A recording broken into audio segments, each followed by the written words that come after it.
അതെ, ലുലു മാളിൽ പോയി തന്നെ സാധനം മേടിക്കണോ? അതെന്താ അങ്ങനെ ഒരു ടോക്ക്?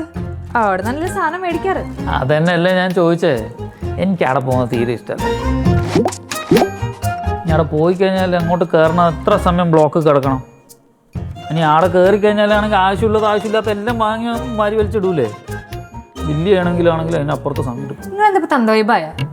സിനിമ കാണുമ്പോൾ ഇതൊന്നുമില്ലല്ലോ. സിനിമ വേറെ, ഇത് വേറെ. സാധനം നമുക്ക് ഇവിടുന്ന് അടുത്തുനിന്ന് വേറെ ഏതെങ്കിലും കടയിൽ നിന്ന് മേടിച്ചാൽ പോരെ? അതെങ്ങനെ ശരിയാവും? അവിടെ ആകുമ്പോൾ എല്ലാം ഒരുമിച്ച് കിട്ടില്ലേ? ഞാനിങ്ങനെ ആലോചിക്കായിരുന്നു, നമ്മുടെ നാട്ടിലൊരു അംസക്കയുണ്ട്. അംസക്കേൻ്റെ കടയിൽ കിട്ടാത്ത ഒരു സാധനമില്ല. വീട്ടിൽ നമ്മൾ 2 ലിസ്റ്റ് തരും. ഒരെണ്ണം അംസക്കേൻ്റെ കടയിലേക്ക്, ഒരെണ്ണം റേഷൻ കടയിലേക്ക്. കാര്യം തീർന്നു. അങ്ങനെയാണെങ്കിലേ ഞാൻ ഒരു ലിസ്റ്റ് തരാം, നിങ്ങൾ എവിടെന്നേലും പോയി വാങ്ങിട്ടോ. ഞാൻ അങ്ങനെയല്ല പറഞ്ഞത്. നമ്മളെന്തിനാ വെറുതെ ലുലു വരെ പോയി നമ്മുടെ ടൈമും എനർജിയും വേസ്റ്റ് ചെയ്യുന്നത്? സാധനം നമുക്ക് ഇവിടുന്ന് എവിടെയെങ്കിലും മേടിച്ചാൽ പോരെ? അല്ലാതെ യൂസഫ് അലിക്ക് എന്നെ കൊണ്ടുപോയി പൈസ കൊടുക്കണം എന്ന് എത്ര നിർബന്ധം? വേണ്ട, കൊടുക്കണ്ട. ഹംസാക്കാന്റെ കടയിൽ കൊണ്ട് കൊടുക്ക്.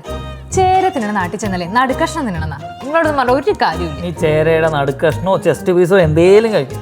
വാ, നമുക്ക് പോയിട്ട് ഇവിടെ എവിടെയെങ്കിലും സാധനം മേടിക്കാൻ കടയുണ്ടോ നോക്കിയിട്ട്. ഇനി ലുലുവിൽ സിനിമ കാണാൻ വിളിച്ചാലുണ്ടല്ലോ, നിങ്ങൾ ഹംസക്കല്ലേ, മൂപ്പരോട് തിയേറ്റർ തുടങ്ങാൻ പറ.